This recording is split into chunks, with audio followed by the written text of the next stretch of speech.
ವಿಬಿಐ ನ್ಯೂಸ್ಗೆ ಸ್ವಾಗತ. ನಾನು ನಿಮ್ಮ ವೆಂಕಟೇಶ್ ಶಿಮ್ರಾಪುರ್. ಆತ್ಮೀಯರೇ, ಇದೇ ಮಾರ್ಚ್ 6ರಂದು ಮುಖ್ಯಮಂತ್ರಿ ಸಿದ್ದರಾಮಯ್ಯ ಅವರು ಮಂಡಿಸಲಿರುವ ಬಜೆಟ್ನಲ್ಲಿ ಏನೆಲ್ಲ ಭರವಸೆಗಳಿದೆ, ಜನರ ಅನಿಸಿಕೆಗಳನ್ನು ಈ ಬಗ್ಗೆ ಜನಾಭಿಪ್ರಾಯ ನಡೆಸ್ತಾ ಇದ್ದೀವಿ. ಬನ್ನಿ ಅವರ ಅಭಿಪ್ರಾಯವನ್ನು ಕೇಳೋಣ. ಸರ್, ಇದೇ ಮಾರ್ಚ್ 6ರಂದು ನಡೆಯಲಿರುವ ಸಿದ್ದರಾಮಯ್ಯ ಅವರು ಮಂಡಿಸಿರುವ ಬಜೆಟ್ ಬಗ್ಗೆ ರೈತರ ಪರವಾಗಿ ತಮ್ಮ ಅನಿಸಿಕೆಗಳೇನು? ಸಿದ್ದರಾಮಯ್ಯನವರು ಗ್ಯಾರಂಟಿ ಏನು ಕೊಟ್ಟಿದಾರಲ್ಲ ಹೆಣ್ಮಕ್ಳಿಗೆ, ಆ ಥರ ರೈತರಿಗೂ ಕೆಲವು ಗ್ಯಾರಂಟಿಗಳನ್ನು ನಾವು ನಿರೀಕ್ಷೆ ಮಾಡ್ತಾ ಇದೀವಿ. ಏನಂದ್ರೆ ಉತ್ತಮ ದರದ ಗ್ಯಾರಂಟಿ, ಉತ್ತಮ ತೂಕದ ಗ್ಯಾರಂಟಿ, ಸಕಾಲದಲ್ಲಿ ಬೀಜ ಗೊಬ್ಬರ ಪೂರೈಸೋ ಗ್ಯಾರಂಟಿ, ಆಮೇಲೆ ಪರಿಸರದಿಂದ ಏನಪ್ಪಾ ಅಂದ್ರೆ ರೈತರ ಬೆಳೆ ತುಂಬಾ ಹಾಳಾಗಿದೆ. ಸೊ ಅದ್ರ ಬಗ್ಗೆ ಏನಪ್ಪಾ ಅಂದ್ರೆ ಒಂದು ಸೂಕ್ತವಾದ ಕ್ರಮ ತಗೊಳ್ಬೇಕು ಮತ್ತು ಪರಿಸರದಿಂದ ಉಂಟಾಗ್ತಕ್ಕಂಥ ಆರೋಗ್ಯ ಸಮಸ್ಯೆ ನಿವಾರಣೆಯತ್ತ ಗಮನ ಹರಿಸ್ಬೇಕು.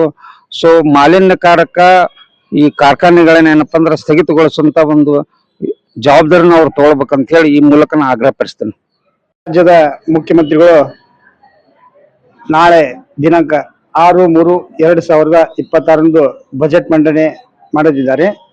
ದಯವಿಟ್ಟು ಮುಖ್ಯಮಂತ್ರಿಗಳು ಗ್ಯಾರಂಟಿ ಯೋಜನೆಗೆ ಹೆಚ್ಚಿನ ಒತ್ತು ಕೊಟ್ಟಾರ.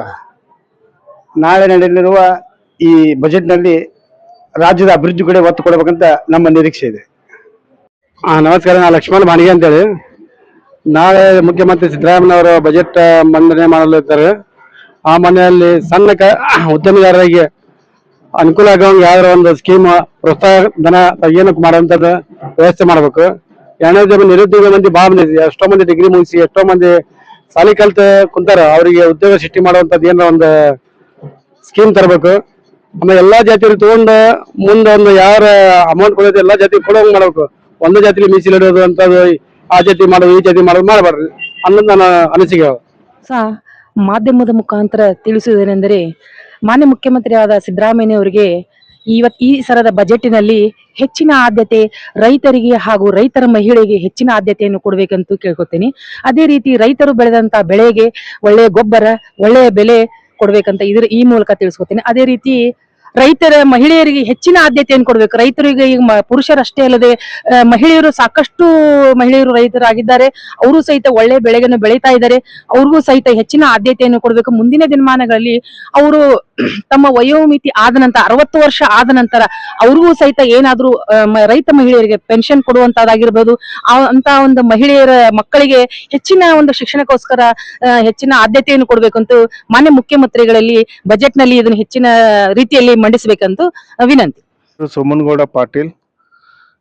ಬಜೆಟ್ ಬಗ್ಗೆ ಏನ್ ಹೇಳ್ಬೇಕಂದ್ರ, ರೈತರು ಸಂಕಷ್ಟದಲ್ಲಿ ಇದ್ದಾರೆ. ಆದ ಕಾರಣ ಕಳಪೆ ಬೀಜ, ಕಳಪೆ ಗೊಬ್ಬರದಿಂದ ಬಹಳ ಸಂಕಷ್ಟದಲ್ಲಿ ಇದ್ದು, ಮತ್ತು ಬೆಂಬಲ ಬೆಲೆನು ಬಹಳ ಕಮ್ಮಿ, ಬೆಂಬಲ ಬೆಲೆನು ಕೊಟ್ಟಿಲ್ಲ. ಆದ ಕಾರಣ ಈ ಹಿಂದೆ ಯಡಿಯೂರಪ್ಪ ಸರ್ಕಾರ ಇದ್ದಾಗ ರೈತರ ಸಾಲ ಮನ್ನಾ ಮಾಡಿತ್ತು. ಈ ಸರ್ತಿನೂ ಸಿದ್ದರಾಮಯ್ಯನವರು ರೈತರ ಸಾಲ, ಕೋಆಪರೇಟಿವ್ ಬ್ಯಾಂಕಿಂಗ್ ರೈತರ ಸಾಲ ಮನ್ನಾ ಮಾಡಿದ್ರೆ ಬಹಳ ರೈತರಿಗೆ ಒಳ್ಳೇದಾಗತ್ತೆ ಅಂತೇಳಿ ಈ ಮೂಲಕ ತಿಳಿಸುತ್ತೇನೆ. ನಾಳೆ ನಡೆಯಲಿರುವ 17ನೇ ಕರ್ನಾಟಕ ರಾಜ್ಯದ ಬಜೆಟ್ ಮಂಡನೆ ಸಲ್ಲುವ ಕರ್ನಾಟಕದ ಮುಖ್ಯಮಂತ್ರಿಗಳಾದ ಸನ್ಮಾನ್ಯ ಸಿದ್ದರಾಮಯ್ಯನವರು ನಮ್ಮ ಗದಗ ಜಿಲ್ಲೆಗೆ ವಿಶೇಷವಾಗಿ ಒಂದು ಅನುದಾನ ಕೊಡಬೇಕು ಮತ್ತು ನಮ್ಮ ಜಿಲ್ಲೆಯಲ್ಲಿ ಜವಳಿ ಪಾರ್ಕ್ ಅನ್ನ ಮಾಡ್ತೀವಿ ಅಂತ ತಾವು ಈ ಹಿಂದೆ ಹೇಳಿದ್ರಿ, ಅದನ್ನು ಒಂದು ನೆರವೇರಿಸ್ಕೊಡ್ಬೇಕು ಮತ್ತು ಕಪ್ಪತ್ಗುಡ್ಡದಲ್ಲಿ ಒಂದು ಆಯುರ್ವೇದಿಕ್ ಯೂನಿವರ್ಸಿಟಿಯನ್ನ ಮಾಡ್ಬೇಕು ಅಂತ ಹೇಳಿ ತಮ್ಮಲ್ಲಿ ಅತಿ ಒಂದು ಮನವಿ ಮೂಲಕ ನಾವು ಕೇಳ್ಕೊತಾ ಇದ್ದೀವಿ.